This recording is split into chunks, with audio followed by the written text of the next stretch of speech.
लोकसभा के स्पीकर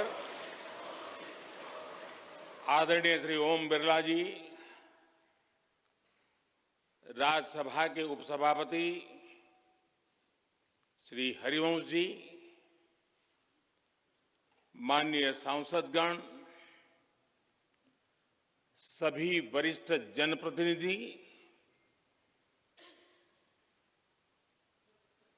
विशिष्ट अतिथि, अन्य सभी महानुभाव और मेरे प्यारे देशवासियों, हर देश की विकास यात्रा में कुछ पल ऐसे आते हैं जो हमेशा के लिए अमर हो जाते हैं।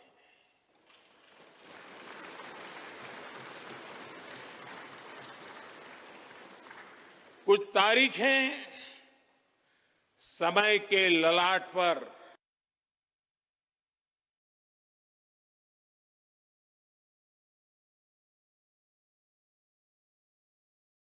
आज 28 मई 2023 का ये दिन ऐसा ही शुभ अवसर है।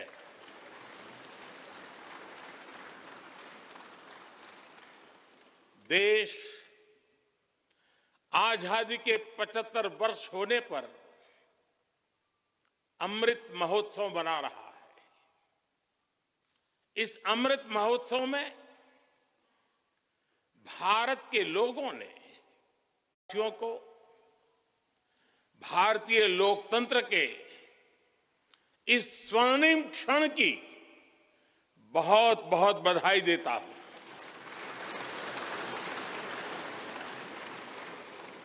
साथियों, ये सिर्फ एक भवन नहीं है, ये 140 करोड़ भारतवासियों की आकांक्षाओं और सपनों का प्रतिबिंब है।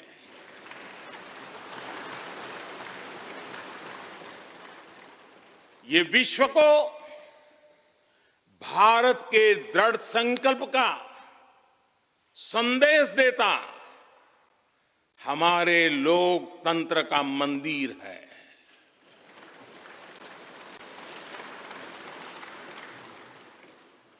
ये नया संसद भवन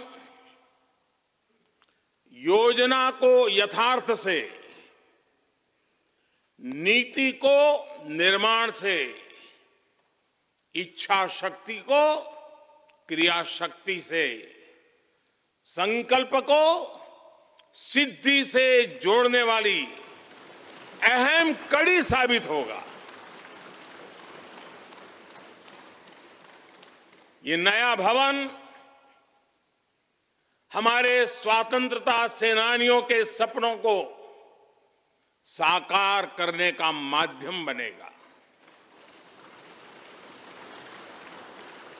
ये नया भवन आत्मनिर्भर भारत के सूर्योदय का साक्षी बनेगा।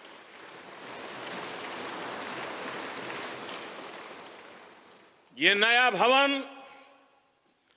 विकसित भारत के संकल्पों की सिद्धि होते हुए देखेगा।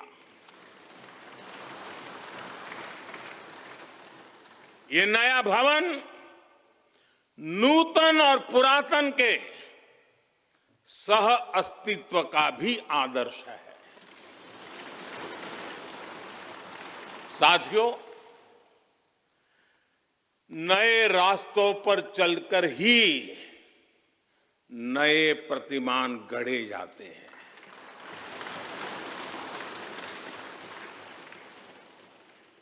आज नया भारत नए लक्ष्य तय कर रहा है, नए रास्ते गढ़ रहा है। नया जोश है, नया उमंग है, नया सफर है, नई सोच है।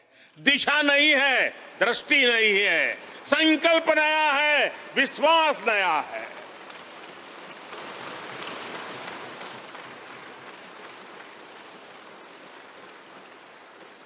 और आज फिर एक बार पूरा विश्व भारत को, भारत के संकल्प की दृढ़ता को, भारतवासियों की प्रखरता को,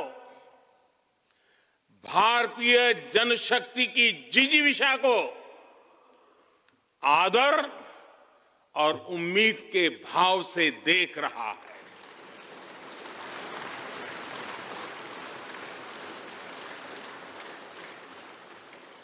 जब भारत आगे बढ़ता है तो विश्व आगे बढ़ता है।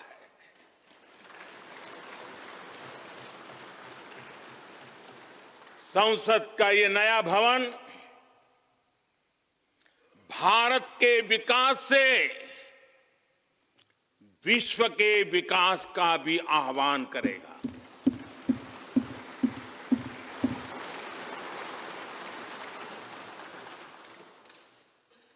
साथियों, आज इस ऐतिहासिक अवसर पर कुछ देर पहले संसद की इस नई इमारत में पवित्र सेंगोल की भी स्थापना हुई है।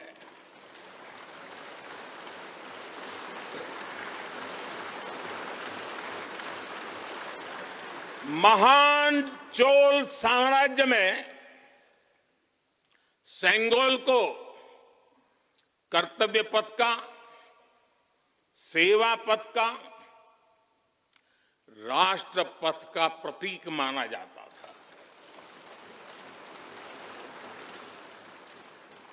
राजा जी और आदीनम के संतों के मार्गदर्शन में यही सेंगोल सत्ता के हस्तांतरण का प्रतीक बना था। तमिलनाडु से विशेष तौर पर आए हुए आदीनम के संत आज सुबह संसद भवन में हमें आशीर्वाद देने उपस्थित हुए थे। मैं उन्हें पुनः श्रद्धापूर्वक नमन करता हूं। उनके ही मार्गदर्शन में लोकसभा में ये पवित्र सेंगोल स्थापित हुआ है। पिछले दिनों मीडिया में इसके इतिहास से जुड़ी बहुत सारी जानकारी उजागर हुई है। मैं इसके विस्तार में नहीं जाना चाहता हूं, लेकिन मैं मानता हूं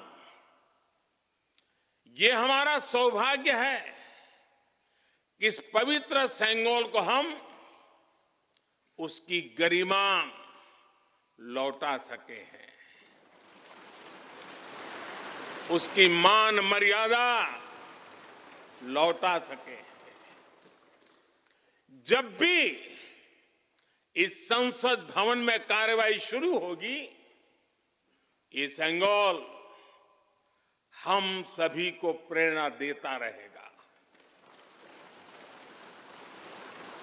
साथियों, भारत एक लोकतांत्रिक राष्ट्र ही नहीं बल्कि लोकतंत्र की जननी भी है, मदर ऑफ डेमोक्रेसी भी है। भारत आज वैश्विक लोकतंत्र का भी बहुत बड़ा आधार है। लोकतंत्र हमारे लिए सिर्फ एक व्यवस्था नहीं, एक संस्कार है, एक विचार है, एक परंपरा है। हमारे वेद हमें सभाओं और समितियों के लोकतांत्रिक आदर्श सिखाते हैं। महाभारत जैसे ग्रंथों में गणों और गणतंत्रों की व्यवस्था का उल्लेख मिलता है। हमने वैशाली जैसे गणतंत्रों को जीकर दिखाया है। हमने भगवान बसवेश्वर के अनुभव मंटपा को अपना गौरव माना है। तमिलनाडु में मिला 900 ईस्वी का शिलालेख आज भी हर किसी को हैरान कर देता है। हमारा लोकतंत्र ही हमारी प्रेरणा है, हमारा संविधान ही हमारा संकल्प है। इस प्रेरणा, इस संकल्प की सबसे श्रेष्ठ प्रतिनिधि अगर कोई है तो ये हमारी संसद है। और ये संसद देश की जिस समृद्ध संस्कृति का प्रतिनिधित्व करती है, उसका उद्घोष करती है। शेते निपद्यमानस्य, शेते निपद्यमानस्य चराति चर्त भगः चरैवेति चरैवेति चरैवेति। कहने का तात्पर्य, जो रुक जाता है उसका भाग्य भी रुक जाता है, लेकिन जो चलता रहता है उसी का भाग्य आगे बढ़ता है, बुलंदियों को छूता है। और इसलिए चलते रहो, चलते रहो। गुलामी के बाद हमारे भारत ने बहुत कुछ खोकर अपनी नई यात्रा शुरू की थी। वो यात्रा कितने ही उतार चढ़ावों से होते हुए, कितनी ही चुनौतियों को पार करते हुए आजादी के अमृत काल में प्रवेश कर चुकी है। आजादी का ये अमृत काल विरासत को सहेजते हुए विकास के नए आयाम गढ़ने का अमृत काल है। आजादी का ये अमृत काल देश को नई दिशा देने का अमृत काल है। आजादी का ये अमृत काल अनंत सपनों को, असंख्य आकांक्षाओं को पूरा करने का अमृत काल है। इस अमृत काल का आह्वान है, इस अमृत काल का आह्वान है मुक्त मातृभूमि को, मुक्त मातृभूमि को नवीन प्राण चाहिए, नवीन पर्व के लिए नवीन प्राण चाहिए। मुक्त गीत हो रहा, मुक्त गीत हो रहा नवीन राग चाहिए, नवीन पर्व के लिए नवीन प्राण चाहिए।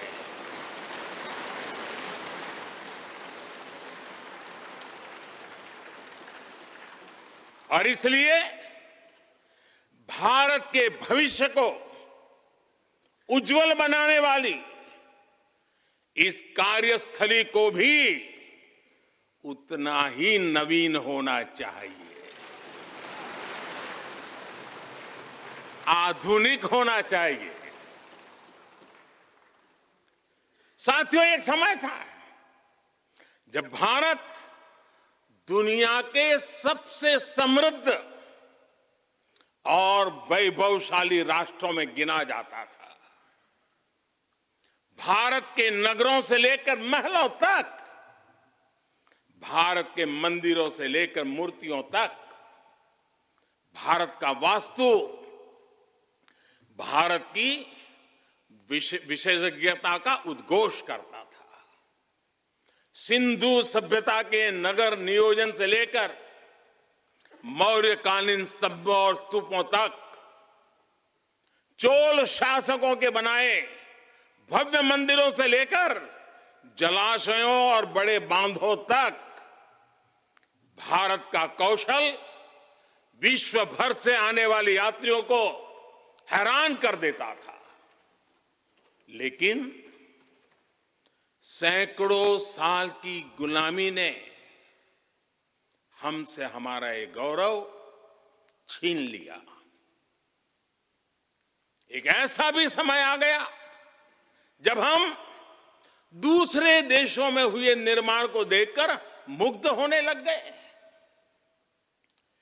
21वीं सदी का नया भारत बुलंद हौसले से भरा हुआ भारत अब गुलामी की उस सोच को पीछे छोड़ रहा है। आज भारत प्राचीन कला की उस गौरवशाली धारा को एक बार फिर अपनी तरफ मोड़ रहा है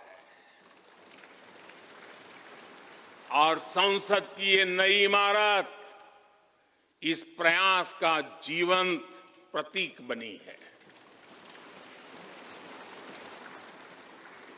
आज नए संसद भवन को देखकर हर भारतीय गौरव से भरा हुआ है।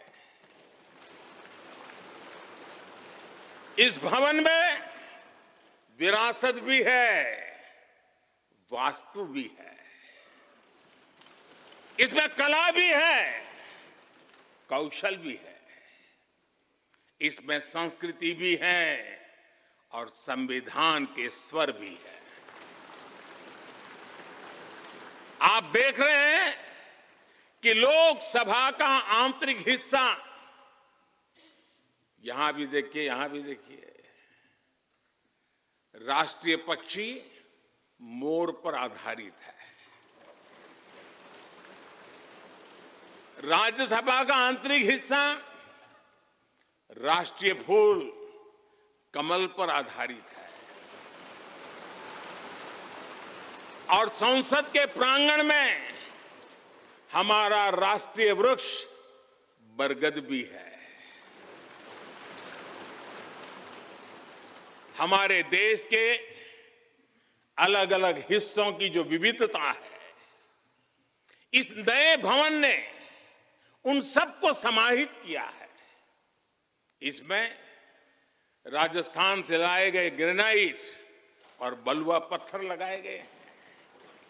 ये जो लकड़ी का काम आप देख रहे हैं ना, वो महाराष्ट्र से आई है। यूपी में भदोही के कारीगरों ने इसके लिए अपने हाथ से कालीनों को बुना है।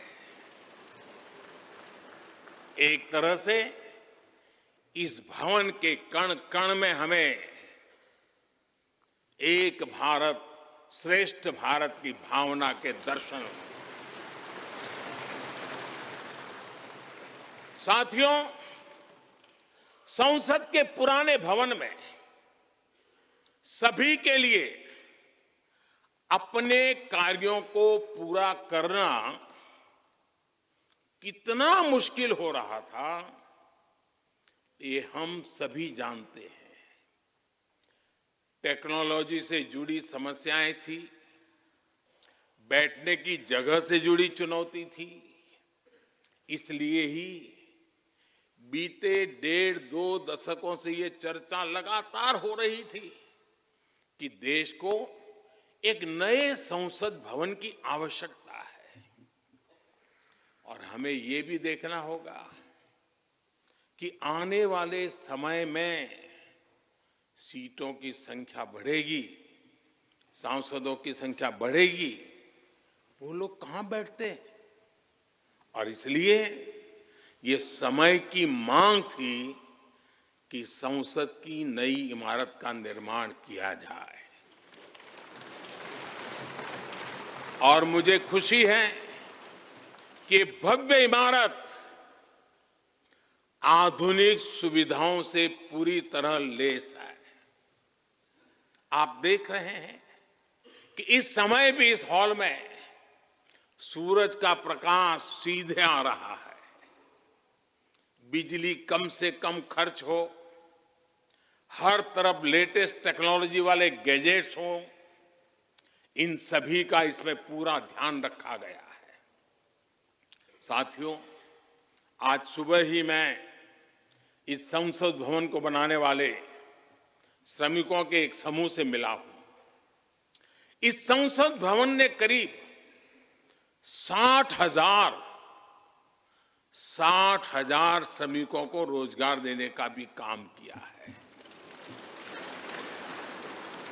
उन्होंने इस नई इमारत के लिए अपना पसीना बहाया है। मुझे खुशी है कि इनके श्रम को समर्पित एक डिजिटल गैलरी भी संसद में बनाई गई है और विश्व में शायद ये पहली बार हुआ होगा। संसद के निर्माण में अब उनका योगदान भी अमर हो गया है। साथियों, कोई भी एक्सपर्ट अगर पिछले 9 वर्षों का आकलन करे तो पाएगा कि ये 9 साल भारत में नव निर्माण के रहे हैं, गरीब कल्याण के रहे हैं। आज हमें संसद की नई इमारत के निर्माण का गर्व है, तो मुझे पिछले 9 साल में गरीबों के 4 करोड़ घर बनने का भी संतोष है। आज जब हम इस भव्य इमारत को देखकर अपना सर ऊंचा कर रहे हैं, तो मुझे पिछले 9 साल में बने 11 करोड़ शौचालयों का भी संतोष है, जिन्होंने महिलाओं की गरिमा की रक्षा की, उनका स्तर ऊंचा कर दिया। आज जब हम इस संसद भवन में सुविधाओं की बात कर रहे हैं, तो मुझे संतोष है कि पिछले 9 साल में हमने गांवों को जोड़ने के लिए 4 लाख किलोमीटर से भी ज्यादा सड़कों का निर्माण किया। आज जब हम इस इको फ्रेंडली इमारत को देखकर खुश हैं, तो मुझे संतोष है कि हमने पानी की एक एक बूंद बचाने के लिए 50,000 से ज्यादा अमृत सरोवरों का निर्माण किया है।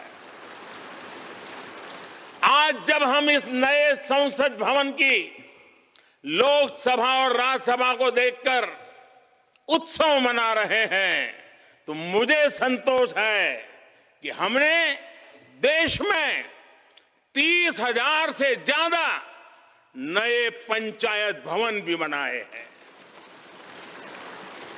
यानी पंचायत भवन से लेकर संसद भवन तक हमारी निष्ठा एक ही है, हमारी प्रेरणा एक रही। देश का विकास, देश के लोगों का विकास। साथियों, आपको ध्यान होगा 15 अगस्त को लाल किले से मैंने कहा था, यही समय है, सही समय है।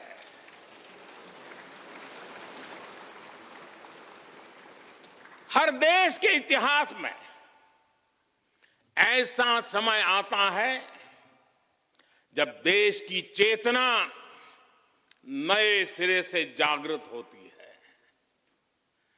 भारत में आजादी के 25 साल पहले, 47 के पहले 25 साल याद कीजिए, आजादी के 25 साल पहले ऐसा ही समय आया था।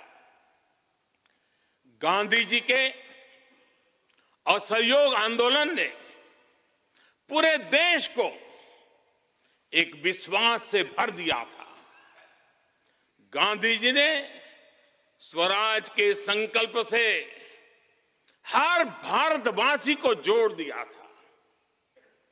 ये वो दौर था जब हर भारतीय आजादी के लिए जी जान से जुट गया था। इसका नतीजा हमने 1947 में भारत की आजादी के तौर पर देखा। आजादी का ये अमृतकाल भी भारत के इतिहास का ऐसा ही पड़ाव है। आज से 25 साल बाद भारत अपनी आजादी के 100 वर्ष पूरे करेगा। हमारे पास भी 25 वर्ष का अमृत कालखंड है। इन 25 वर्षों में हमें मिलकर भारत को विकसित राष्ट्र बनाना है।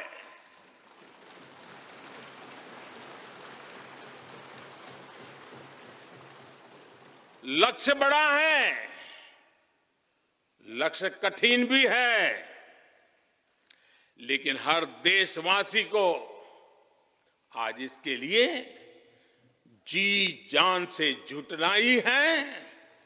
नए प्रण लेने हैं, नए संकल्प लेने हैं, नई गति पकड़नी है।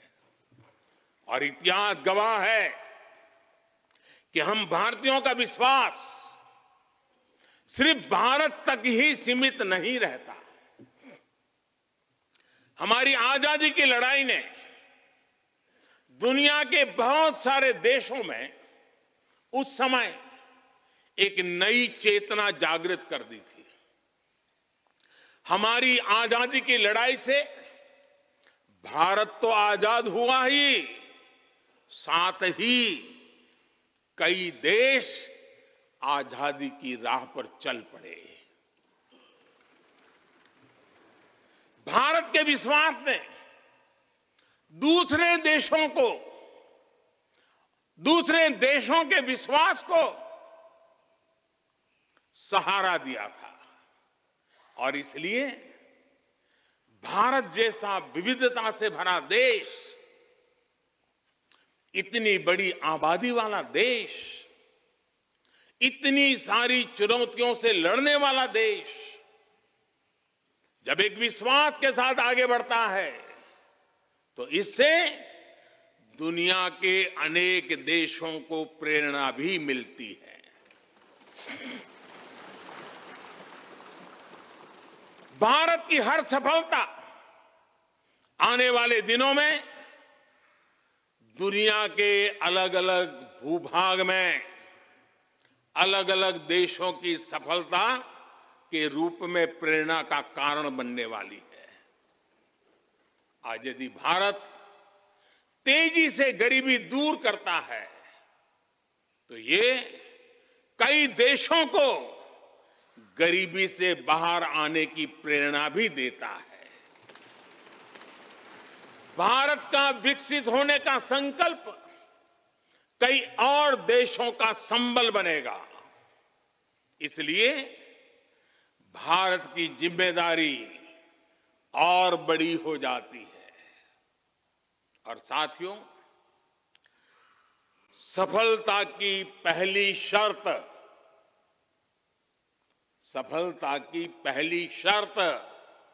सफल होने का विश्वास ही होती है।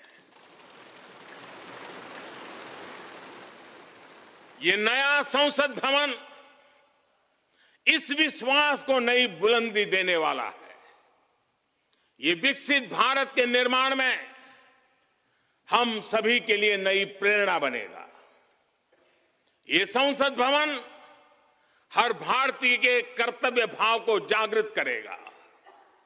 मुझे विश्वास है इस संसद में जो जनप्रतिनिधि बैठेंगे वे नई प्रेरणा के साथ लोकतंत्र को नई दिशा देने का प्रयास करेंगे।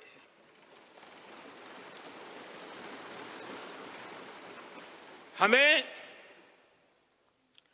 नेशन फर्स्ट की भावना से आगे बढ़ना होगा। इदम राष्ट्राय इदम न मम। हमें कर्तव्य पथ को सर्वोपरि रखना होगा। कर्तव्यमेव कर्तव्यम, अकर्तव्यम न कर्तव्यम।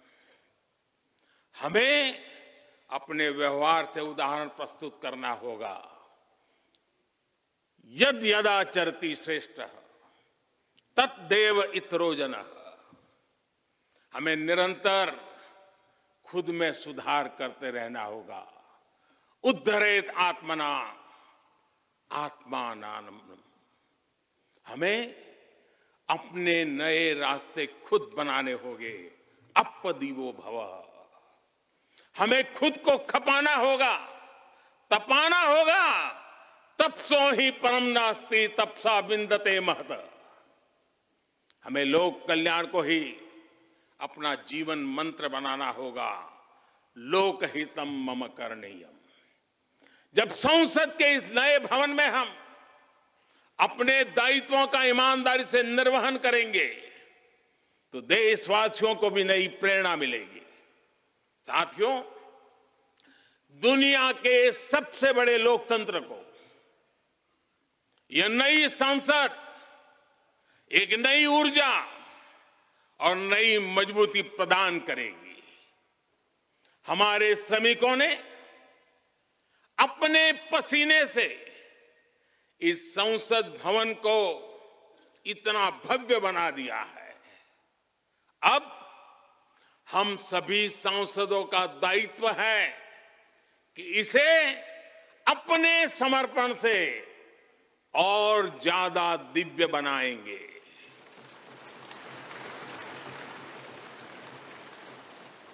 एक राष्ट्र के रूप में हम सभी 140 करोड़ भारतीयों का संकल्प ही इस नई संसद की प्राण प्रतिष्ठा है।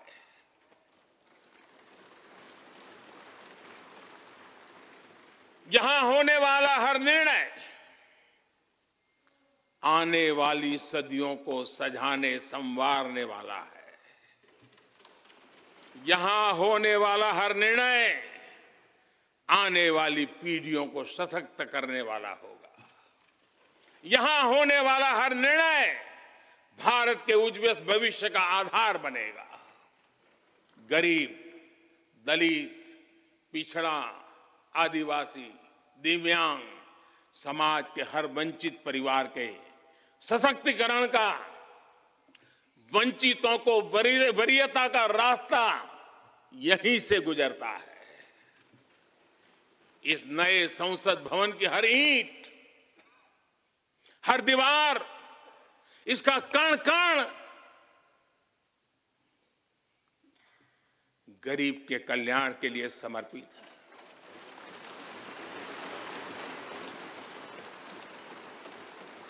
अगले 25 वर्षों में संसद के इस नए भवन में बनने वाले नए कानून भारत को विकसित भारत बनाएंगे। इस संसद में बनने वाले कानून भारत को गरीबी से बाहर निकालने में मदद करेंगे। इस संसद में बनने वाले कानून देश के युवाओं के लिए, महिलाओं के लिए नए अवसरों का निर्माण करेंगे। मुझे विश्वास है संसद का यह नया भवन नए भारत के सृजन का आधार बनेगा। एक समृद्ध, सशक्त और विकसित भारत नीति, न्याय, सत्य, मर्यादा और कर्तव्य पथ पर और सशक्त होकर चलने वाला भारत। मैं समस्त भारतवासियों को नए संसद भवन की फिर से बहुत बहुत बधाई देता हूं। धन्यवाद।